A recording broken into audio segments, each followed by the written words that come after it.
大家好，歡迎嚟到 End-to-End Quant 功能教學嘅第二彈。今日我哋將帶你探索如何喺策略社區中輕鬆篩選出最適合你嘅量化策略。首先點擊頂部導航欄嘅策略社區，進入此功能頁面。頁面頂部係篩選條件設置區，收益區間提供7種唔同時間維度嘅分類，你可單選或多選，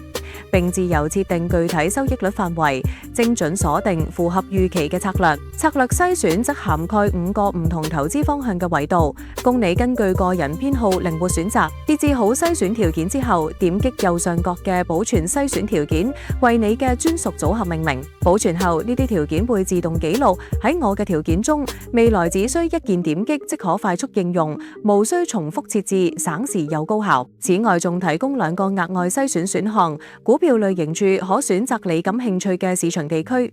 而風格則包含多個特定量化投資風格，如機器學習或趨勢追蹤，可進一步精細化篩選。完成所有篩選之後，如果數量仍然較多，可使用排序功能，選擇按收益、勝率或者其他指標進行升緊或者係降序排列，助你快速揾到心儀策略。同時，右側嘅圓形切換按鈕可讓你自由選擇圖表顯示模式或數據顯示模式，以最適合嘅方式呈現策略詳情。恭喜你已經掌握喺策略社區中篩選專屬量化策略嘅技巧。鎖定我哋嘅頻道，我哋會不定期更新 End-to-End Quant 功能介紹，敬請關注